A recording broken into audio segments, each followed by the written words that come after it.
তোরার উসিলায় সকলের দোয়া আল্লাহ তাআলা কবুল করে নেবে। আল্লাহর পয়গম্বর মুসা আলাইহিস সালাতু ওয়াস সালাম আল্লাহর কাছে বলে, আল্লাহ তোমার কি মায়া লাগে না, তোমার কি মহব্বত হয় না, তোমার কি দয়া লাগে না? এত সুন্দর মায়া করে মহব্বত করে বানাইলা, আমাকে মায়া করে বানাই নাই, মহব্বত করে বানাই নাই? কত সুন্দর নূরের চেহারা দিচ্ছে, কালো হাতে কি হয়েছে? ঠিক হয় না? কত সুন্দর আল্লাহ তাআলা চেহারা দান করলেন। একজনের চেহারার সাথে আরেকজনের চেহারা মেলে না, একজনের কানের সাথে আরেকজন কান মেলে না, একজনের দাড়ির সাথে আরেকজনের দাড়ি মেলে না, একজনের পা সাথে আরেকজনের পা মেলে না। এত যতদিন মানুষ আসবে এবং আসতেছে, কারো চেহারার সাথে কারো চেহারা মিল হবে না। কে বানাইলেন? কে বানাইছে? পারবেন বানাইতে? এরকম আল্লাহর পয়গম্বর বললেন, আল্লাহ এত মায়া করে বানাইলেন, মহব্বত করে বানাইলেন, ফেরেশতার সাথে যুক্তি করে আদমকে আপনি প্রশ্নগুলো ফাঁস করে দিলেন, আদমকে সিজদা করাইলেন, এরপর আবার তাদেরকে আপনি কিভাবে জাহান্নামে দেবেন? আপনার কি মায়া লাগে না, মহব্বত কি হয় না? আল্লাহর পয়গম্বর বলছেন, আল্লাহ আমি বুঝি না আপনি কিভাবে তাদেরকে জাহান্নামের ভিতরে দেবা। আল্লাহ তাআলা বলেন, হে মুসা তুমি জমিনে ধান চাষ করো। কোথায়? জমিনে ধান চাষ করো। কথা বলেন না। জমিনে ধান চাষ করো। ধান চাষ করা শুরু করে দিলেন আল্লাহর পয়গম্বর মুসা আলাইহিস সালাতু ওয়াস সালাম। ধান যখন হয়ে গেল, আল্লাহ তাআলা বলেন, হে মুসা তুমি ধানগুলো কি করেছো? আল্লাহ তাআলা বললেন, তুমি ধানগুলো কি করেছো? আল্লাহ তাআলার কাছে পয়গম্বর বলেন, আল্লাহ ধানগুলো শুকনা করে সিডাগুলো ফেলে দিয়ে, আগাছাগুলো খের কুড়াগুলো ফেলে দিয়ে আমি ধানগুলো মটকির ভিতরে যত্ন করে রেখে দিয়েছি। কার প্রশ্নে ধান চাষ করতে বলছেন? আল্লাহ তাআলাকে বললেন যে আমার কি বুঝে আসে না, এত মায়া করে বানাইলেন, মহব্বত করে বানাইলেন, এত সুন্দর চেহারা দিলেন, তাকে কিভাবে তো আপনি আবার জাহান্নামে আগুনে জ্বালাইবেন? আল্লাহ তাআলা কোরআনে বলেন, ফি নারি জাহান্নাম খালিদিনা ফিহা আবাদা। যারা জাহান্নামের ভিতরে থাকবে, যারা জাহান্নামে থাকবে, ইহুদি নাসারা খ্রিস্টান, কোনদিন জান্নাতের ঘেরানো পাবে না। আর যারা মুসলমান হয়েছে, একদিন কালেমা পড়েছে, শুধু মুসলমানের করে জন্ম হয়েছে, সেই জন্য এক সেকেন্ডের জন্য হলো সে কোথায় যাবে? জান্নাতের ভিতরে যাবে। ইহুদি নাসারা জালেম কোনদিন জান্নাতের ঘেরানো পাবে না। এই জন্য মুসলমানকে কাফের বলা যাবে না। নামাজ পড়ে নাই, সেজন্য তার শাস্তি ভোগ করা লাগবে। কিন্তু মুসলমান তো একদিনের জন্য হলো সে কোথায় যাবে? আর আবু জাহেল এক সেকেন্ডের জন্য কি জান্নাতে যাবে? কিন্তু আল্লাহ রাসূলের সুন্নাতকে এবং আল্লাহর কোরআনকে যদি ইনকারি করে, সঙ্গে সঙ্গে কি হয়ে যাবে? কাফের হয়ে যাবে। এই যে নামাজ পড়ে না, সে ভোগ জাহান্নামের ভিতরে যতটুকু ভোগ করা দরকার ততটুকু করবে। চুরি করলে হাত কাটা যাবে, আইন। এখন যদি চুরি করে আঙ্গুল কেটে দেবে। কথাটা কইছি, বুঝে আসছে? আল্লাহর পয়গম্বর মুসা আলাইহিস সালাতু ওয়াস সালাম বললেন, আল্লাহ এত মায়া করে বানাইলেন, মহব্বত করে বানাইলেন, জাহান্নামের ভিতরে কেমনে জ্বালাবা? তোমার কি মায়া হবে না? তোমার কি দয়া লাগবে না? আল্লাহর পয়গম্বর এই প্রশ্নের জবাব দেওয়ার পরে আল্লাহ বললেন, জমিনে ধান চাষ করো। ধান চাষ করা হয়ে গেছে, ধানগুলা কি করেছ? আল্লাহ তাআলার কাছে বলে, আমি ধানগুলা মটকির ভিতরে হেফাজত করে রেখে দিয়েছি। খেরগুলা কি করেছো? কুড়াগুলা, কুড়া কয় না, খের, হ্যাঁ, খেরগুলা কি করেছ? আর সিডাগুলা কি করেছ? আল্লাহর পয়গম্বর বলে, সিডাগুলা আমি কি করে দিছি? ফেলে দিছি, পুড়ে ফেলাইছি। আমাদের মায়েরা এক সময়, এখন তো গ্যাসে পাকায়, এখন তো সবচেয়ে শিক্ষিত সমাজ হয়ে গেছে, ঘরে বসে পাক রান্না বান্না সব চলে, বাইরে নেওয়া লাগে না। কি করে? বিড়াল গুলো কষ্ট পায় এখন, জানলা দরজা বন্ধ করে দেয়, দেখে তাদের স্বাস্থ্যটা তাদের টলটল করে, খায়, কিছু খাইতে পারে না। আছে না, শহরের বিড়াল ঢুকতে পারে, কুকুরগুলা খাবার পায়, আর গ্রামের গুলা, তারপরে শহরের গুলা কি দেখে মোটা তাজা পট করে খায়, কি খাওয়ায় কেডা? কেডা খাওয়ায়? ও আল্লাহর বন্ধুরা, গ্রামের ভিতরে বিড়াল দেখেছি রান্না করে, যখন ওই পাশে গেছে পুজা হরা ঠেলে জাপি ঠেলে খাওয়া শেষ। আর শহরেরটা মিষ্টির ভিতরে থাকে, জানলা বন্ধ থাকে, খাইতে পারে, তারপরে তো মোটা তাজা কি খাওয়ায় কেডা? এই চিন্তা আছে, কে খাওয়ায়, কে পারে? আল্লাহ।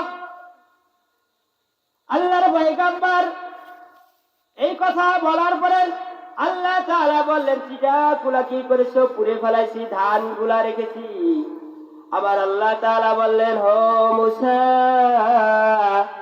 যারা কোরআন হাদিস মানবে না, আমার ইবাদত বন্দেগী করবে না, ইসলামী জলসায় যারা আসবে না, মাহফিলে যারা আসবে না, হাজি বাড়ি উদ্যোগে মাহফিল হয়েছে, কোরআন হাদিসের আলোচনা হয়েছে, যারা আসবে না, তাদেরকে যেভাবে তুমি যেভাবে চিড়া গুলা যেভাবে পুড়ে ফেলেছ, খের গুলা যেভাবে তুমি ফেলে দিয়েছ, কোনো কাজে আসে নাই, তোমার মায়াও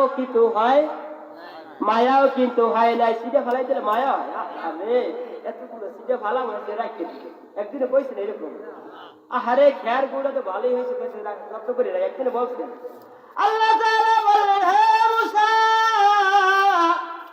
যারা আমার কথা শুনবে না, আমার রাসূলের কথা অনুযায়ী যারা চলবে না, তাদেরকে এইভাবে জাহান্নামের হাজালি তাদেরকে দিয়ে আমি ধরাবো। তাদেরকে আমার এরকম মায়াও হবে না, তাদের জন্য মহব্বতও হবে না। মুসা জবাব পাইছে কি পায় না? আল্লাহ পয়গম্বর 50 ওয়াক্ত নামাজ নিয়ে আসছেন।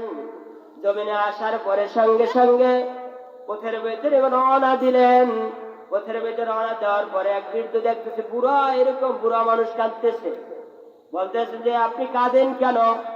আখিরি নবী মুহাম্মদুর রাসূলুল্লাহ সাল্লাল্লাহু আলাইহি সাল্লামকে বললেন যে হুজুর, আমি ওই বাড়িতে ইহুদির বাড়িতে কাজ করি, একটু দেরি হয়ে গেছে, বিদায় আমি কাঁদতেছি, অসুস্থ হয়েছিলাম, সকালবেলা উঠতে পারি নাই, দেরি হয়ে গেছে, ইহুদি আমাকে তো বকা দেবে, মারবে, বিদায় আমি কাঁদতেছি। আল্লাহর পয়গম্বর দুজাহানের কান্ডারি খাতামুন নবী সাইয়্যিদুল মুরসালিন মুহাম্মদুর রাসূলুল্লাহ সাল্লাল্লাহু আলাইহি সাল্লাম বলেন, চলো আমার সাথে। কি দেখেন, আমরা কত ভাগ্যবান ব্যক্তি, কত ভাগ্যবান আমরা। আল্লাহর পয়গম্বর সবার শেষে আসছেন, আবার কিন্তু জান্নাতের ভিতরে শিকাল প্রথম নাড়াবেন মুহাম্মাদুর রাসূলুল্লাহ। এবার তার সঙ্গে থাকবে কারা? পোষাবার। কারা? কয়টি পোষাবার? কারা বলতে পারেন না? পোষাবার থাকবে গরিব উম্মত। ইসলামের মূল ভিত্তি কয়টা? ইসলামের স্তম্ভ কয়টি? কালিমা, নামাজ, রোজা, হজ। গরিবের জন্য কয়টা? 3টা। গরিবের জন্য ঈমান আনলাম, এত টাকা লাগছে, মাই খাওয়া লাগছে, হ্যাঁ? আল্লাহর পয়গম্বর নূহ আলাইহিস সালাতু ওয়াস সালাম যেভাবে মেরেছেন, হযরত বেলাল রাদিয়াল্লাহু তাআলা যেভাবে মেরেছেন, এরকম মার কি খেয়েছি? একদিনও বেতের আঘাত কি খেয়েছি কিনা? খেয়েছি। টাকা লাগে নাই, ঈমান আনতে পয়সা লাগে নাই, মুসলমান হতে পয়সা লাগে নাই। লাগছে বাবাজি? পয়সা লাগে নাই, মুসলমান হয়েছি, নামাজ পড়তেছি। মুসলমান হওয়ার সঙ্গে সঙ্গে কি লাগবে? নামাজ। রমজান মাসে রোজা রাখা লাগবে। কয়টা গেল? ঈমান হলে আল্লাহ, ঈমান নিয়েছি, ঈমান আল্লাহ, আমানতু বিল্লাহি ওয়া মালাইকাতিহি, ঈমান আল্লাহ, আল্লাহর উপরে। রমজান মাসে রোজা রাখলাম, নামাজ পড়লাম, কয়টা গেল? 3টা। বাকি আছে কয়টা? 2টা। এই 2টা কিন্তু যারা গরিব তাদের জন্য নয়। যে গরিব হজ করতে পারবে, এখন হয়তো হজ করা মারা যাবে, হজের আমল গুলা, যে নেকি গুলা এত পাইবে না, পাইবে।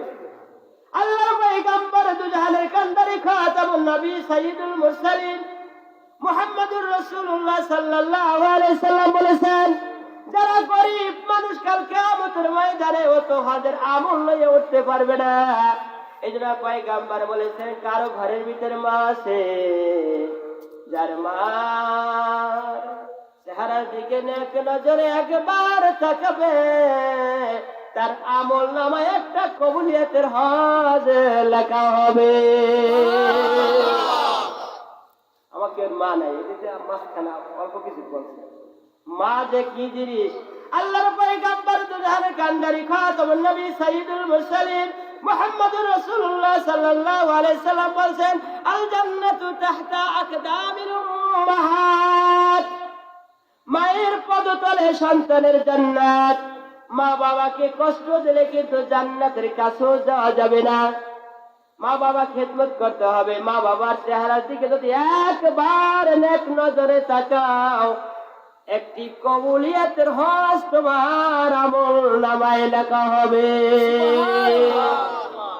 সর্বপ্রথম আজকে কি বার? আজকে কি বার? যেই ব্যক্তি গরিব মানুষ পবিত্র জামা পাক পবিত্র হয়ে মসজিদের ভিতরে ঢুকে গেলেন, যে ব্যক্তি 2 রাকাত নামাজ পড়ে মসজিদ থেকে বের হয়ে আসলো, ওই ব্যক্তির আমল নামায় একটি কবুলিয়তের হজ লেখা হবে। কার জন্য? কার জন্য? আল্লাহর পয়গম্বরের কাছে প্রশ্ন করলেন সাহাবারা, ইয়া রাসূলুল্লাহ, ইয়া হাবিবাল্লাহ, আমরা যদি দৈনিক মার চেহারার দিকে এক নজর বার যদি 100 বার যদি তাকাই, আল্লাহর পয়গম্বর বলেন মার চেহারার দিকে যদি একবার নয়, 5 বার নয়, 50 বার নয়, 100 বারই তোমার আমল নামায় কবুলিয়তের হজ লেখা হবে। কাল কিয়ামতের ময়দানে যারা গরিব মানুষ মারা যাবে, তারা তো এরকম হজের আমল নিয়ে কোথায় চলে যাবে? জান্নাতের ভিতরে চলে যাবে। এখন বসবান কত? 70, 80, 100, 150, এরপর তো না, এবার তো মারা যাওয়া লাগবে। কি কয়? আগের যুগের মানুষ বয়স পাইতো অনেক বেশি, আমাকে 10 জনেরও বেশি, অনেক বেশি। তাদের আমল, তারা ইবাদত দিতে বেশি না? যদি 3000 বছর যদি বাঁচতে থাকতে, আর আমরা বলছি 70 বছর, আর কারা জান্নাতে যাবে? কথা কয়, জান্নাতে যাবে কারা? আল্লাহর পয়গম্বর কি সুন্দর রেখে গেছেন, ওই বান্দা যদি একটি কদর যদি উনি পেয়ে থাকে, ওই কদর রাত্রে যদি ইবাদত বন্দেগী করে, 1000 মাসের চেয়ে উত্তম হলো সেই কদর। 1000 মাসের চেয়ে উত্তম একটা রাত্র। ওর আর কতদিন বেঁচে নেবে? বিদায়ী কাল কিয়ামতের ময়দানে আল্লাহর নবীর সঙ্গে গরিব উম্মত বেহেশতে যাবে। বলেন সুবহানাল্লাহ। একটু দুরূদ শরীফ পড়ে, আল্লাহুম্মা সাল্লি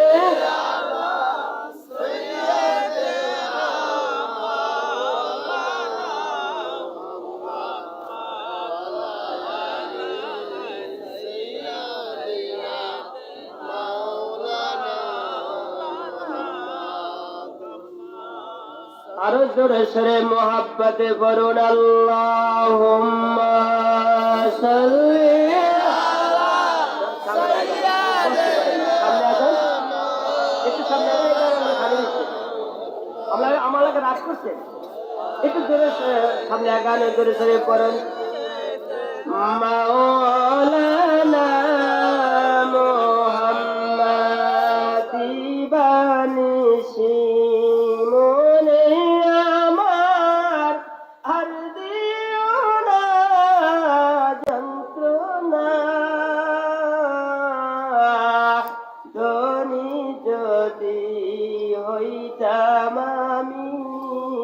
যাইতাম সোনার মদিনা। আল্লাহুম্মা সুলতান বক্তা এসে গেছে।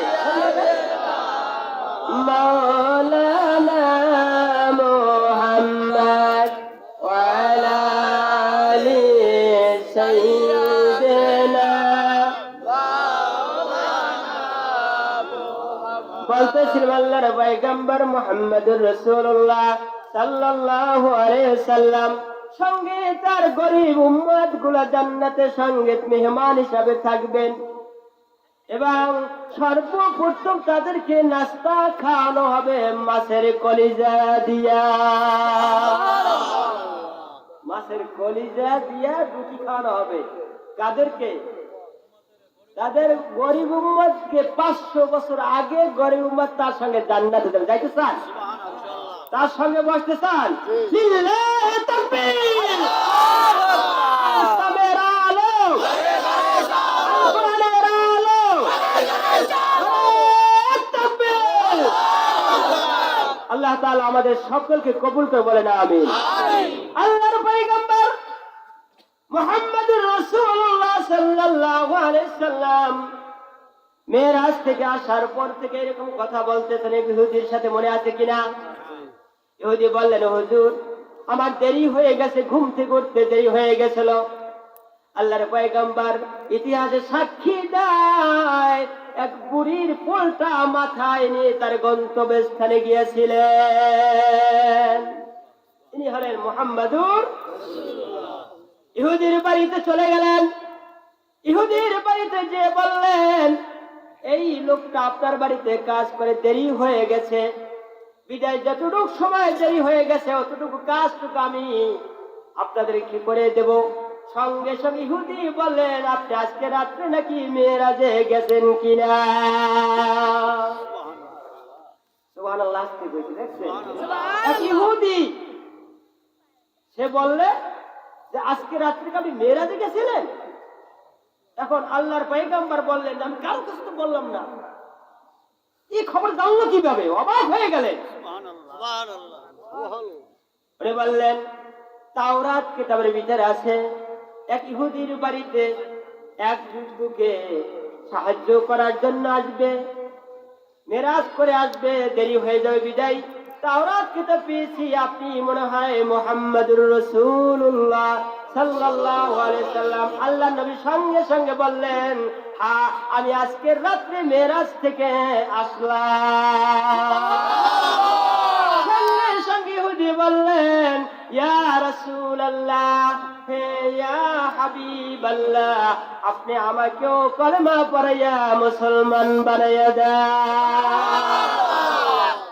এরপরে নামাজ পড়ার পর এরকম আলোচনা করলেন সাহাবাকে নিয়ে, আমি আজকে রাতে মেরাজে গেছিলাম। ইহুদিরা আবু জাহেল ও কাই মেরাজে গেছিল এক রাত্রির ভিতরে, স্বপ্নে হইতে তাও তো বুঝতে পারতাম। উনি আমি 7 আসমান ভেদ করে আল্লাহর সঙ্গে দেখা করে আসছে, আমি সম্ভব রাখি। পথে মধ্যে কথা বলতে যেতে যেতে তারপর আবু বকরের সাথে দেখা। কি হয়েছে? কি শুনবা, তোমার বন্ধু নাকি আজকে রাতে মেরাজে গেছিলেন। সঙ্গে সঙ্গে বললেন যে সাদাক্তা, যে সত্য, এর ভিতরে মিথ্যা নাই। তুমি পাগল হয়ে গেছো। তুমি কি হয়ে গেছো? টাইম শেষ হয়ে গেছে, বক্তা এসে গেছে। সংক্ষেপে বলতেছি। পরে উনি কি করলেন, আবু জাহেল কি করলেন, এরকম হাসি ঠাকুর তামাশা করলেন যে রাতে মেরাজে যাওয়া সম্ভব নয়। মাত্র এক রাতে মেরাজ যাই আসে, 7 আসমান ভেদ করে এখন আল্লাহর সাথে দেখা করে আসছেন, এটা সম্ভব না। তারপর সে কি করে নাই, আবু জাহেলকে আত্মপতি ঈমান আনছে, কিন্তু যারা নিয়ে এসছে এর ভিতরে এক ইহুদি, সেও কি বলছে, অস্বীকার করেছেন। ইতিহাস সাক্ষী দেয়, সেও অস্বীকার করেছে। আর যারা স্বীকার করেছেন তারা হলো মুসলমান, আর যারা স্বীকার করে নাই তারা হয়ে গেছে কোথায়? জালেম হয়ে গেছে। তারা জালেমের ভিতরে অন্তর্ভুক্ত হয়ে গেছে, কোনদিন জান্নাতে যাবে না। আর মুসলমান 1 সেকেন্ডের জন্য হলো জান্নাতের ভিতরে চলে যাবে। কি কয়? এই জন্য আমরা সব সময়ের জন্য আল্লাহ তাআলার কাছে ফরিয়াদ জানাবো, ক্ষমা চাবো, ইস্তেগফার পাবো। বলতেছিলাম যে শয়তানকে কি দিয়েছিলেন? যে ও যদি লাস্ট পর্যায়ে যদি তওবা করে, হ্যাঁ, তারপর কি করা যাবে? ওকে মাফ করা। কিন্তু আজ যখন তো করেছে, আর মুসলমান যখন গুনাহ করবে সঙ্গে সঙ্গে তওবা করবে, আল্লাহ তাআলা ওকে সব গুনাহ খাতা আল্লাহ মাফ করে দেবে। এই জন্য তওবা পছন্দ করেন আল্লাহ। এই জন্য আমরা সবসময় নামাজ পড়বো আর তওবা ইস্তেগফার করবো। আগামী সামনে আসতেছে সবে মেরাজ, আমরা এই মেরাজে বেশি বেশি করে ইবাদত বন্দেগী করবো। আল্লাহ তাআলা সকলকে এই টুকরা টুকরা যে আলোচনা হয়েছে এর উপরে আংশিক আমল করার মতো তৌফিক দান করুক। আমি একটা কথা বলে যাই যে সর্বপ্রথম এখান থেকে যাবেন, বাসায় যাইয়ে আগে সালাম দিবেন। আগে সালাম দিলে 3টি লাভ। কয়টা? 1 নম্বরে 90টি নেকি পাবেন। 2 নম্বরে দোয়া, ওয়ালাইকুম আসসালাম ওয়া রাহমাতুল্লাহ, আপনার শান্তি রহমত বর্ষিত হোক, দোয়া না? 3 নম্বরে ওস্তাদের মা বাবার তারিফ প্রশংসা হয়। এই জন্য আগে সালাম দেওয়ার জন্য সবসময় প্রস্তুত থাকবেন। ইমাম সাহেবের দিব্যা নাজুক ওদিকে দেখার নাই, কিন্তু আপনি আগে সালাম দেবেন, মনে থাকবে ইনশাআল্লাহ। সব সময়ের জন্য 10 দেয়, নক করার সঙ্গে সঙ্গে আগে বলবেন আসসালামু আলাইকুম ওয়া রাহমাতুল্লাহ। ওই ঘরের ভিতর রহমত বর্ষিত হতেই থাকবে। যেই ঘরে সালাম নাই, কালাম নাই, সেখানে শান্তি নাই, সেখানে শান্তি নাই। পিছনে লোকে ঘরে সেখানে শান্তি নাই। যে ঘরে সালাম আছে, কালাম আছে, যে ঘরে কোরআন তেলাওয়াত হয়, সে ঘরে রহমত বর্ষিত হয়, ঝগড়া হয় না, ফ্যাসাদ হয় না, মারামারি হয় না, কাড়াকাড়ি হয় না, সন্তানের কথা শোনে। এই জন্য সব সবার জন্য ঘরের ভিতরে ঢোকার সময় আমরা সালাম দেবো ইনশাআল্লাহ।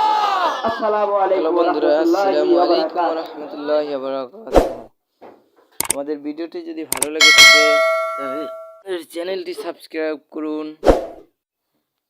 লাইক করুন এবং পাশে থাকা বেল আইকনটি ক্লিক করুন এবং আরো পরবর্তী ভিডিও পেতে আমাদের পাশেই থাকুন এবং আরো নতুন নতুন মজার ভিডিও পেতে আমাদের চ্যানেলটি সাবস্ক্রাইব করুন। ধন্যবাদ। সালাম।